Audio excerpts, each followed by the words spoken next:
Hey guys, this video is going to be one of the hardest videos that I'm ever do on this channel.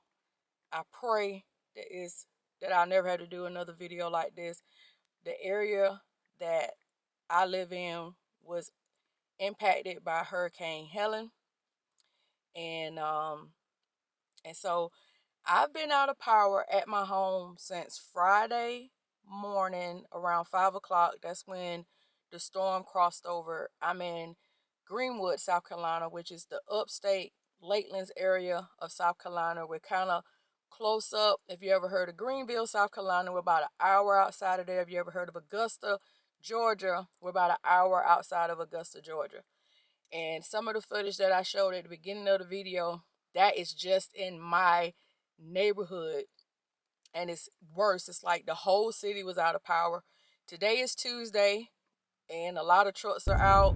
A lot of people are starting to clean up and cut these large trees off the power line. I live in a real country little town, and we're just trying to get back to normal.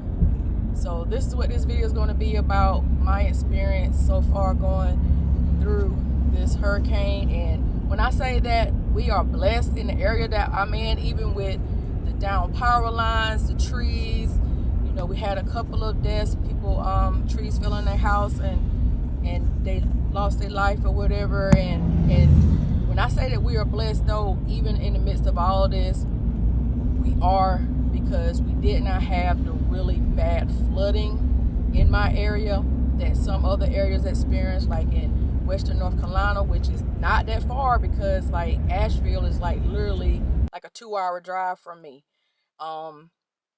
And parts of Tennessee, parts of Georgia, as I was saying, and where I'm located at. So I'm about, just to give you some context, where I live at is probably about a good 3 hours, depending on the traffic, from Charleston, South Carolina, which is on the coast, and about 4.5, depending on the traffic, from Myrtle Beach.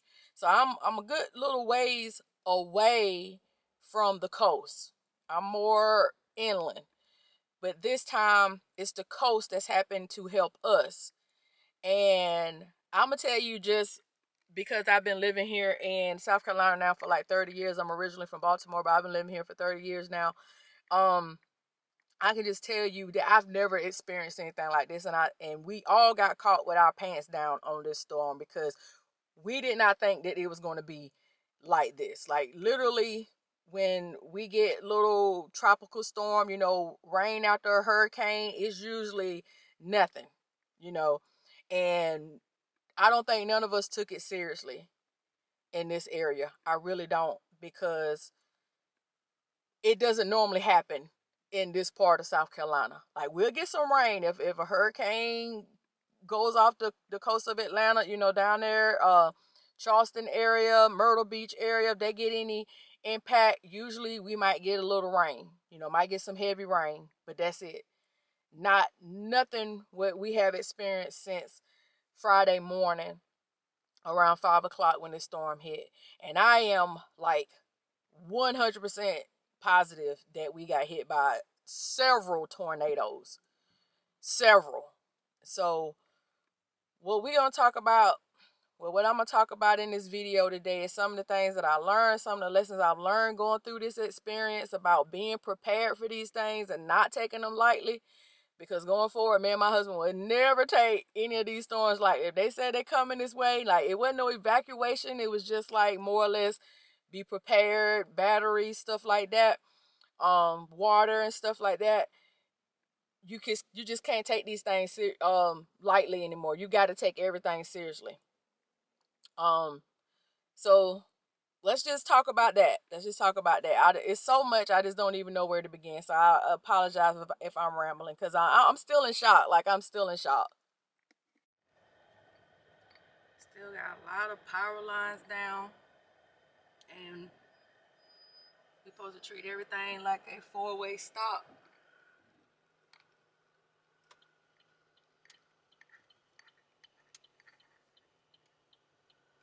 I'm not gonna go down in this neighborhood, but I just wanted to show you guys some of the stuff that's going on. Look at this tree here.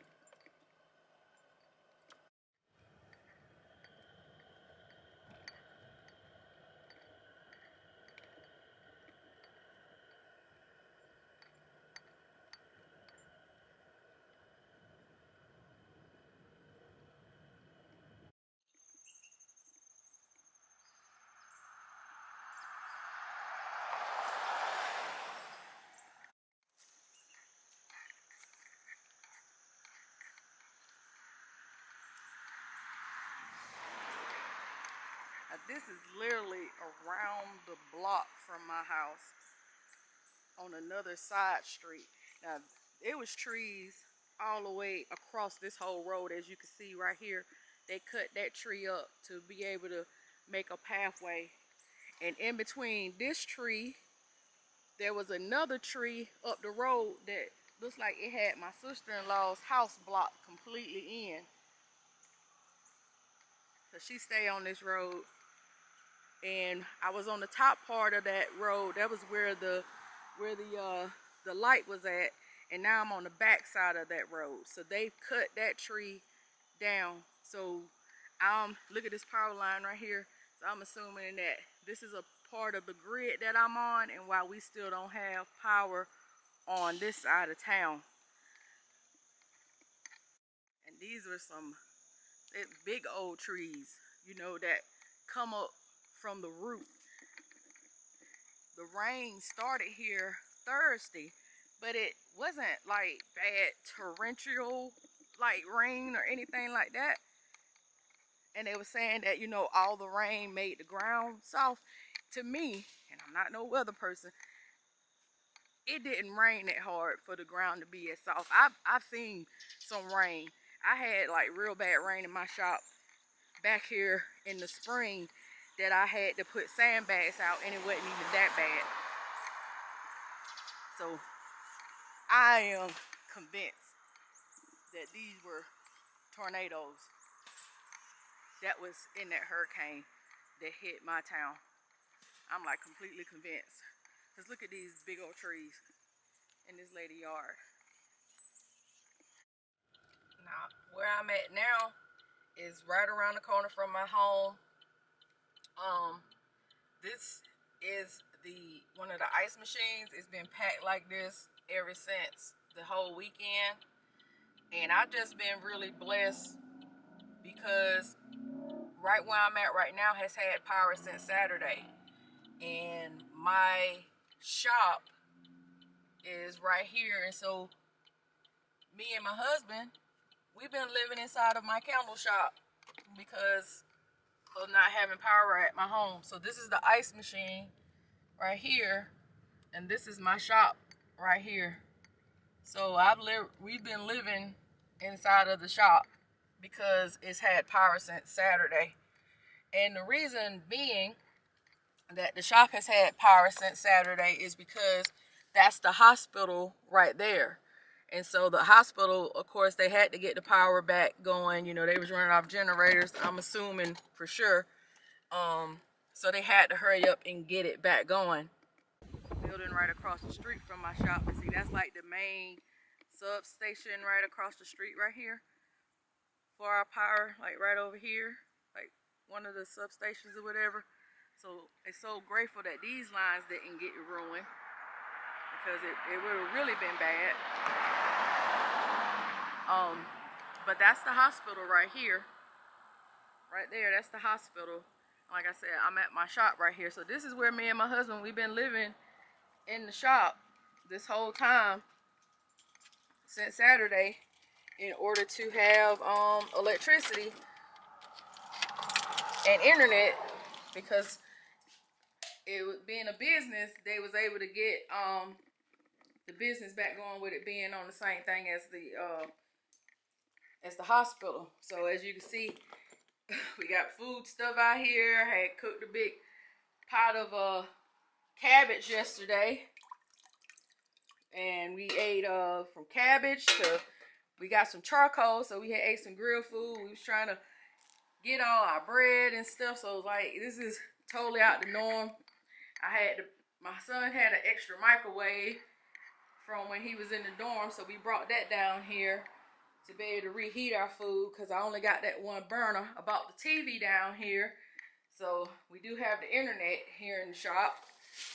And we just been sleeping on this air mattress every night.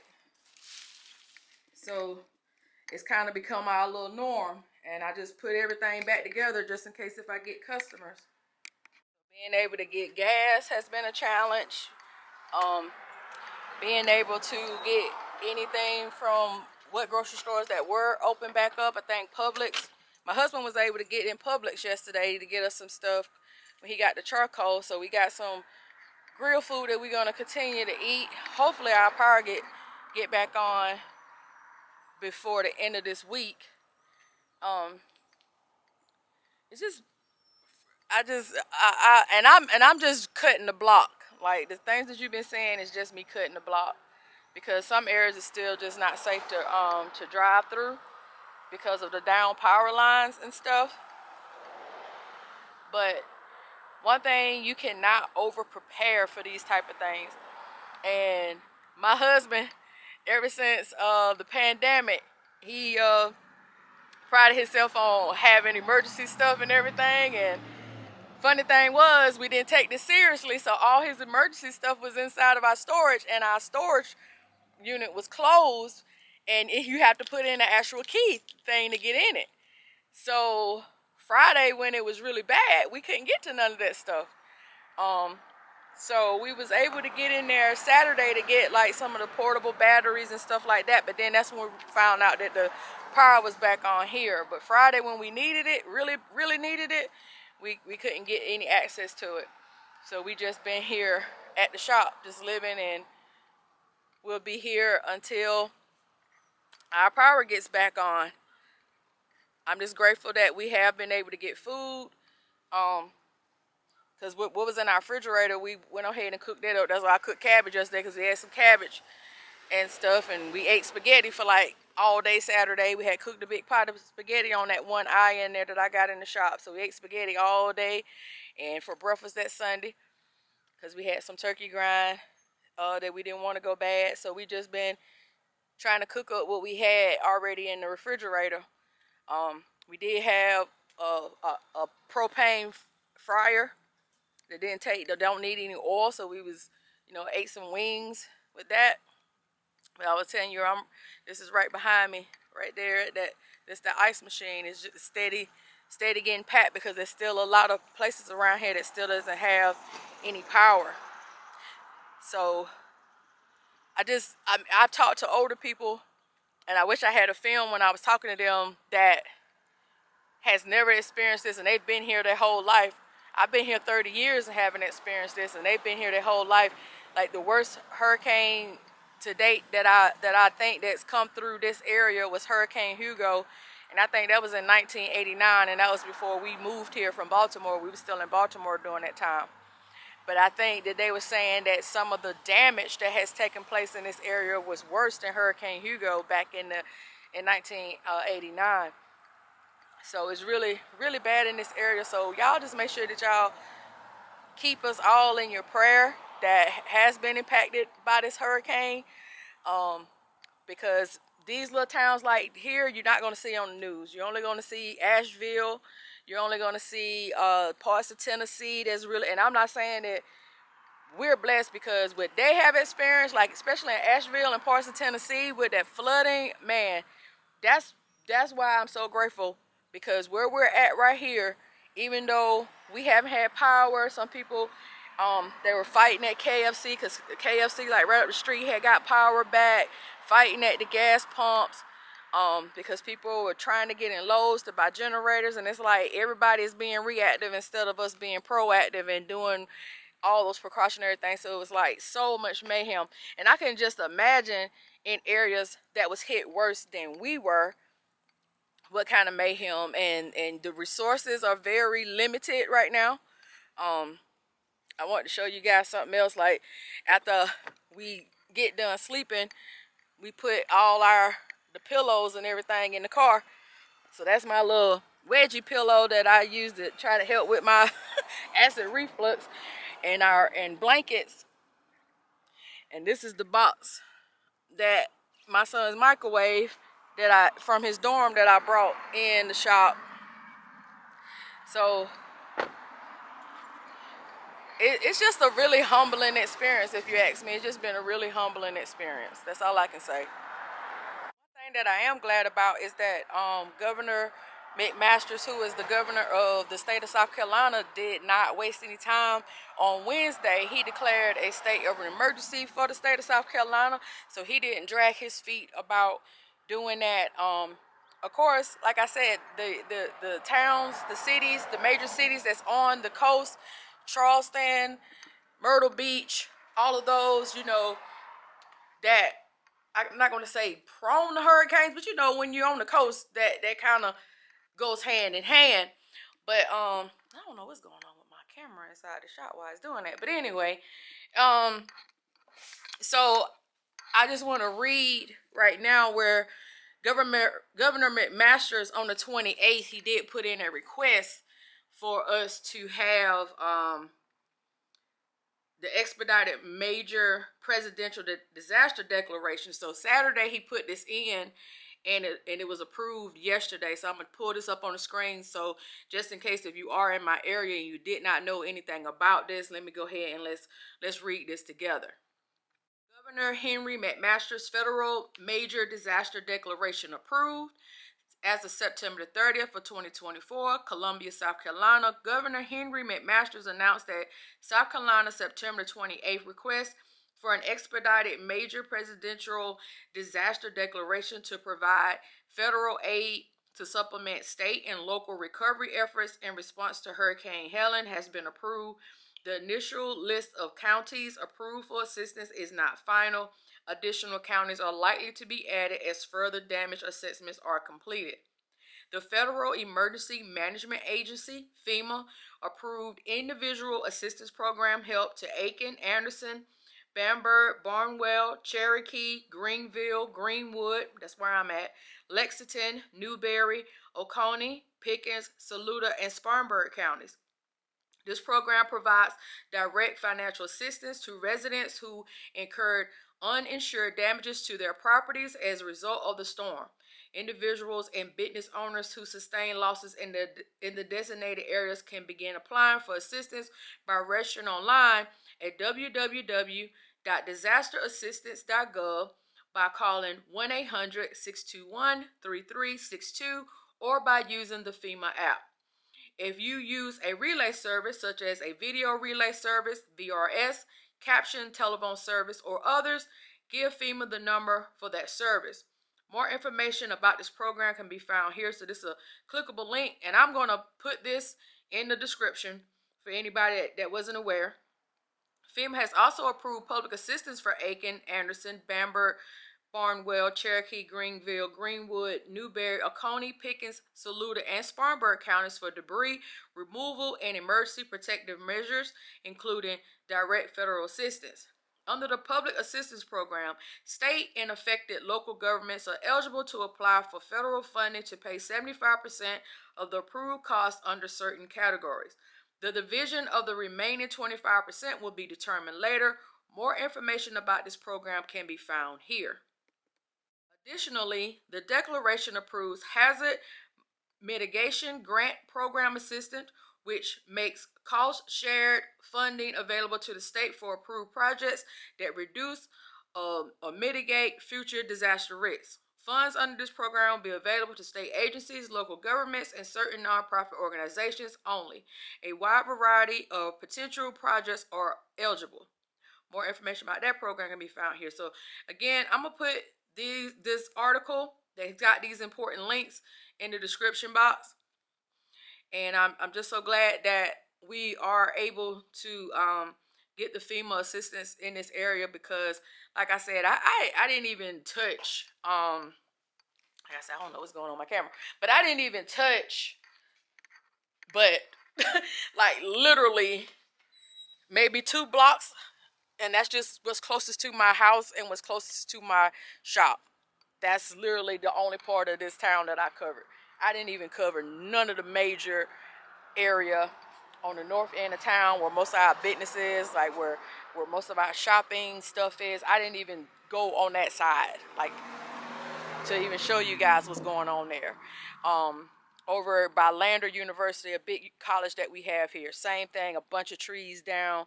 So far, the students are not going to be able to go back. Maybe Wednesday, maybe. I'm not sure what the power looks like on that side of town. I just can, just tell y'all what's going on over here. They basically been trying to tell people to stay off the roads because just riding around just burn out your gas, and it's kind of You know, as they get in gas trucks in, the gas is running back out again. So I just literally cut the block just to do this video. I don't want to, I got like a half a tank in my car. I got like a half a tank in my Jeep. So we're not trying to just you know, just use up resources right now where resources are a little scarce. Just doing our part in trying to keep down the confusion and resources that really are not are really unavailable right now. You know, just trying to give these crews and people that have come into this area, try to let them do their job and help whatever way that we can help. That's all we can do right now. And one of the best lessons that I learned is do not take these storms seriously. If they tell you to evacuate, leave. Now, we wasn't under any evacuation. It was more or less, you know, be prepared. Master did the state of emergency, but this is not the first time we done had a state of emergency. We just here in Greenwood, up here in the Lakelands upstate area, we just did not think it was gonna get us, because we used to get rain. We just didn't think it was gonna do what it did, but it did. And so we just right now just praying, and like I said, I'm grateful. Even in the midst of not having power, living in my shop, I am so grateful, because it could be so much worse. Oh my God. It could be so much worse. I mean, when I'm sitting there looking at Florida, which I know Florida, they're kind of used to this weather too. And, you know, when you live on the coast and stuff like that, you kind of get used to it. But I don't know how you can never get used to just losing your stuff. You know, how can you get used to constantly starting over again and constantly doing cleanups and stuff? Because that's like, this is something that we have not had to experience but maybe a handful of times in the last 40 years, you know what I'm saying? So it's not like something that we do on the regular up here. Not even flooding. You know, we had some areas that had some minor flooding around here, but nowhere near where it could have been. And I'm thinking that we were saved because the eye actually did cross over us, because the eye was over Augusta. And like I was saying, it's like a 45 minute to an hour drive from here, Augusta, Georgia. And the eye got over it, and then it kind of came on us. And I think that's how we kind of really got spared. But we was in that outer band, and I think that's where all those tornadoes broke out on us. And some of those other counties that was named in the disaster that I was just reading. So I just feel like we just got so much to be thankful for, and it's such a humbling experience. We just have to make sure that we always keep emergency supplies on us at all times, because we just don't never know when things are going to happen. The pandemic taught us that, and even if it's not a weather event, we just got to be prepared. I remember when 1999 was crossing into the year 2000, and I had graduated high school in 97. I remember my grandma had started stocking up on stuff just like 2 years before 1999 came in, because they were so scared that when the millennial came in, when the year 2000, that the computers was going to go down and everything was going to act a fool. You know, with so much stuff out there in the news at that time, people were so scared. So my grandma had been stocking up on supplies for like 2 years at that time. So we had a closet full of everything you can name up. We had a closet of it. Canned goods, you name it. My grandma had it. And so we got to have that same mentality, you know, like my grandma had when she was worried about the year 2000 coming in. We got to have that same mentality to make sure that we have the emergency supplies and stuff like this, because these kind of events can happen anytime. Anytime. And one thing I can say too, make sure you keep cash on you. Because I promise you right now, if it wasn't for my husband being the cash person he is, and I'm the credit person, you know, with the credit cards and stuff, I like to get the points and the miles. But when everything is offline, your credit cards, your debit cards don't mean nothing. You got to have cash. So cash is still king. Trust and believe, cash is still king around here. You know, don't let nobody tell you no different. When you go through a natural disaster, cash is king, because a lot of these things are offline. They don't have internet. I'm blessed to have internet in my shop. My god brother stayed literally down this street right here, and he doesn't have internet. We on two different services though. He's on a different internet provider than I am, but it's just from here to there, there's no internet, you know, and he worked from home, so he's been out of work, even though he's had power since Saturday because he's on this same grid because he live right down the street. He don't have internet, so he can't work, you know. My husband, when he worked at, it was shut down yesterday, but they're back up and running today. They was able to get power. They're about a mile up this way, you know, but he's literally 5 minutes away from the house where he live at, and we don't have power there. But there's power across the train tracks. So it's wild. It's so wild. Look at the trucks behind me. I don't know if y'all can see those trucks. The S-Dots. They've been working hard, man. They've been our heroes. Them and Duke Energy and CPW, our power companies in this area, they've been our heroes because they really have been working around the clock trying to get us back restored, and everybody else that's come in, you know, there's the shelters here at the YMCA and stuff like that. So everybody been, I mean, the amount of support that I've seen, and I haven't really been that far out because, like I said, they was telling people to not be on the roads if you don't have to because of all of the traffic lights that are still out. So if you don't have to be out, don't be out. So just in the area that I've seen and some of the resources that we were able to get, like they was giving out a bag of charcoal. My sister-in-law bought a bag of charcoal because somebody was giving it out to help us out yesterday. And you know, just bottles of water and everything. Just everything that we take for granted, y'all. Everything that we don't think that is major deal. Like, I want a hot shower so bad right now because I could go home. We could take a bath at the house. We could take a shower at the house. It's a cold shower because all the hot water in the hot water tank, it started running cold yesterday. So we was able to take a warm shower Saturday, and we took a semi-warm shower Sunday, and then yesterday was our first cold shower, and we're gonna take a cold shower again today. And we might be taking a cold shower the rest of this week, but at least we're gonna be able to take a bath. You know, it's just those little things that we're grateful for right now. Especially if you don't have any power, it's just those little things. And I was telling y'all about the ice machine up there. People still trying to, you know, get ice. That's an all day long and all night long thing right now. And actually it's a lot thinner than it has been because they had a line all, like right behind my shop. There was a line all the way down the street for people trying to wait to get ice because the ice takes about 2 hours to freeze. So you can't get but so many bags before you know, you can't get no more.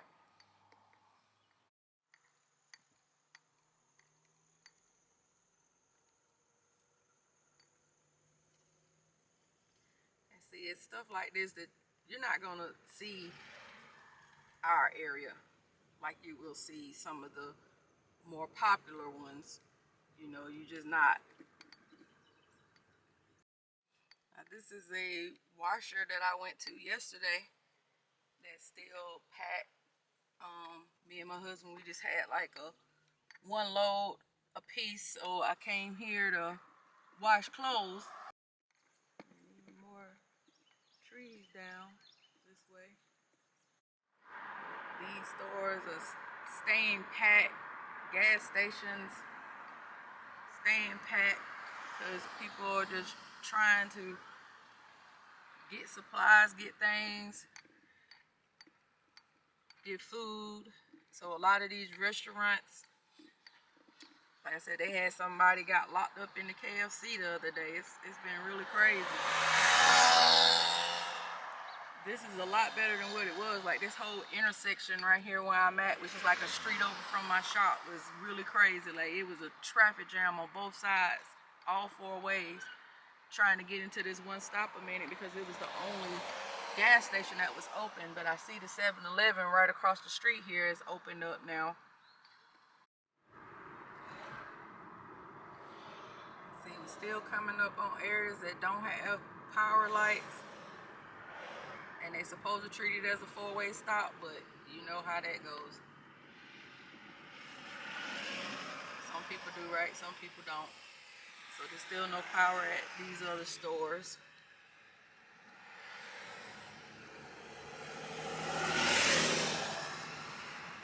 Now, I saw something interesting down this street. Now, I don't know if that was a garage or something like that. That's just some of the stuff I'm talking about. Now, right behind me, right here, is that Miss Ann's Chicken. It's a historical chicken place that's been here forever and a day. Look how that sign's all been up. Wow. There's road crews that's been out working to try to get these trees off these main streets.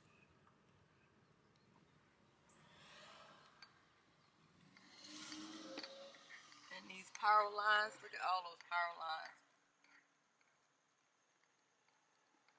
And you couldn't even come down this street yesterday because this big old tree down here that they done cut up was in the way.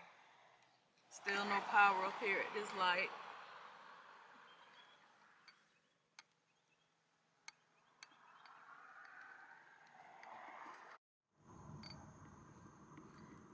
Trying to show you guys how bad it is with these power lines. You couldn't even come down this street yesterday, but they done cut this tree up. Look at all these power lines that are down. So they done cut this big old tree up that was across this street, and look at the power line that it took with it. Look at these power lines right here.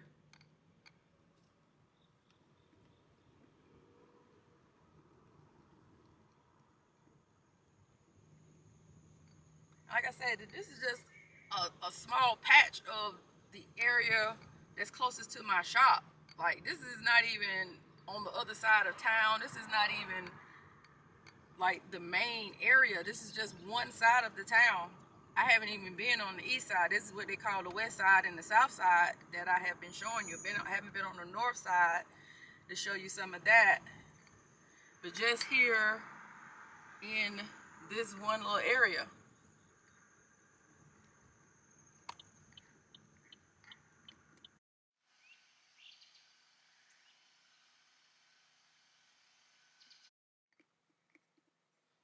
That's down here by the jail. Look like they got a big tree that took a power line down. I'm not gonna go down that way because like you can't turn around good. I'm gonna go ahead and end this video right now because the power has flicked on and off down here too. So I want to like to try to keep all my devices and everything charged up just in case if there is any more power surges or whatever while they're trying to get everybody else online. So y'all, like I said, just keep us in your prayer, and hopefully we all recover from this. And y'all definitely keep Florida, was parts of Tennessee. I'm not sure exactly what parts of Tennessee. I was looking at some of it on YouTube, and western North Carolina in the mountains area, Asheville, all those mountain areas, parts of western North Carolina, and any of us, because we all are experiencing some life-changing things that we don't normally experience in this area. And I'm gonna see you guys in the next video. I appreciate all the love.